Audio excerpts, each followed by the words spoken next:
হরে কৃষ্ণ বন্ধুরা, এইবার শ্রাবণ মাসের কামিকা একাদশী আসতে চলেছে 21শে জুলাই 2025 সোমবার দিনে। কিন্তু এই একাদশীর এমন কি বিশেষত্ব রয়েছে? এই একাদশী হলো চাতুর্মাসের শ্রাবণ মাসে পড়া এক বিশেষ ও পবিত্র একাদশী। শাস্ত্রে একে অত্যন্ত গুরুত্বপূর্ণ বলে উল্লেখ করা হয়েছে। এই ব্রত পালনের মাধ্যমে আপনার চাতুর্মাস আরও গম্ভীর্য হয়, সাধনাময় ও ভক্তিময় হয়ে ওঠে।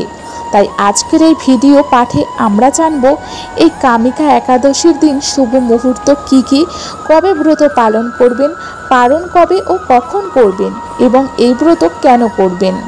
আরও আছে এই একাদশীর দিন ও তার পরের দিন আরও দুটি ব্রত থাকায় কিভাবে ব্রত পালন করবেন।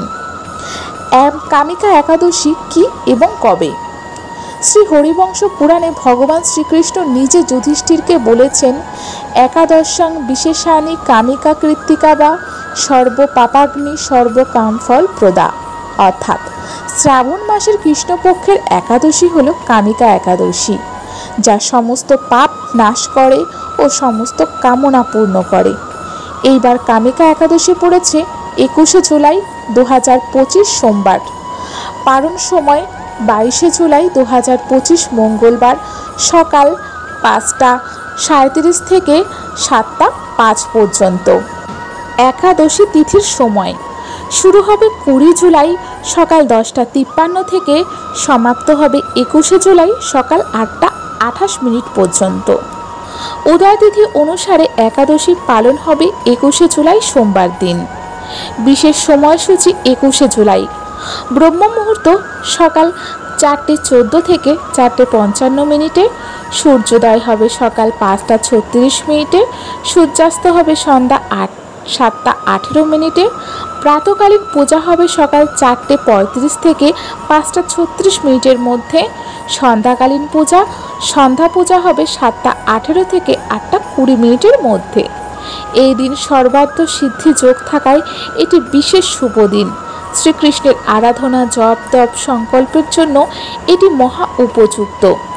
অমৃত সিদ্ধি যোগ থাকবে রাত 9:07 থেকে পরদিন সকাল 5:37 পর্যন্ত। রাহুকাল থাকবে সকাল 7:19 থেকে সকাল 9:02 পর্যন্ত। এই সময় কোনো শুভ কাজ না করাই শ্রেয়, বরং হরিনাম জপ করুন। কামিকা একাদশী ও শ্রাবণ সোমবার একসাথে পড়েছে এবছর। বন্ধুরা, এই বছর একাদশী ও শ্রাবণ সোমবার একই দিনে পড়েছে। অনেকে 16টি সোমবারের ব্রতও পালন করে থাকেন। তখন প্রশ্ন আসে, দুটি ব্রত কিভাবে পালন করব? শাস্ত্রে বলা হয়েছে, বৈষ্ণবানাং যথা শম্ভু, অর্থাৎ শিবজি হলেন পরম বৈষ্ণব। তাই আপনি চাইলে একই দিনে দুটি ব্রত পালন করতে পারেন। সকালে শ্রীহরির পূজা ও একাদশীর ব্রতের সমস্ত বিধি সম্পন্ন করুন, পরে নিজের নিয়ম অনুযায়ী শিবজির পূজা করুন। উপবাস কিভাবে করবেন? দুই ব্রতের উপবাস সাধারণত থাকে, তবে সোমবারের সন্ধ্যায় অন্ন খাওয়া যায়, কিন্তু একাদশীতে অন্ন নিষিদ্ধ। সাবধান, সন্ধ্যায় ফলাহার করুন। দুধ, ফল একাদশীর প্রসাদ। শিবজির জন্য অন্নভোগ দিন, কিন্তু নিজে তা খাবেন না। এই ভোগ রাখা থাকুক পরের দিনের জন্য। 22শে জুলাই একাদশীর পালনকালে সেই ভোগ গ্রহণ করুন। এইভাবে আপনি শিব এবং কৃষ্ণ দুজনেরই পূর্ণ কৃপা লাভ করতে পারবেন। একাদশীর পরের দিন আবার ব্রত, অর্থাৎ ভৌম প্রদোষ 22শে জুলাই। হ্যাঁ বন্ধুরা, 22শে জুলাই মঙ্গলবার ভৌম প্রদোষ ব্রতও পড়েছে। তাহলে পালন কি করে করব? সবার মনে একটি প্রশ্ন আসে। এই জন্য একাদশীর পালন করতে হবে সকাল 5:37 থেকে সকাল 7:05 মধ্যে। এক দানা অন্ন অথবা আগের দিন শিবভোগ থেকে এক টুকরো নিয়ে পালন করুন। এরপর আবার দিনভর প্রদোষ ব্রত পালন করুন। পালনকালে ভগবান শিবকে জানিয়ে প্রার্থনা করুন। এটি কেবল পালন করার উদ্দেশ্যই অন্ন গ্রহণ। শারীরিক অসুস্থতা। বন্ধুরা, দুধ, ফল, একাদশী প্রসাদ ইত্যাদি গ্রহণ করে ব্রত পালন করতে পারেন। তবে চাতুর্মাসে যতটুকু সম্ভব তপস্যা করুন। সারা বছর তো নিজের শরীরের জন্য করি, এবার শ্রাবণ মাসে একটু ঈশ্বরের জন্যও কষ্ট করি।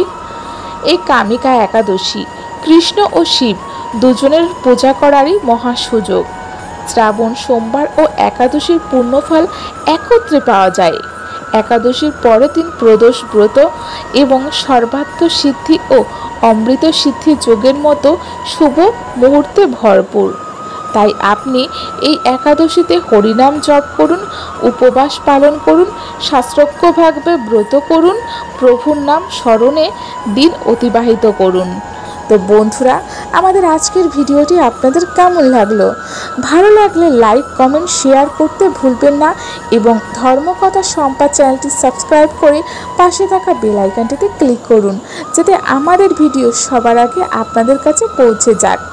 এবং আমরা আমাদের চ্যানেলে শ্রাবণ মাসে শিব মহাপুরাণের কাহিনী নিয়ে চলে এসেছি।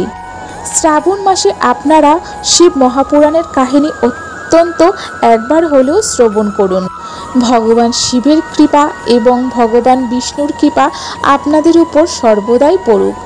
তো সবাই ভালো থাকবেন, সুস্থ থাকবেন এবং কমেন্ট বক্সে ওম নমঃ শিবায়, হরে কৃষ্ণা লিখতে একদমই ভুলবেন না।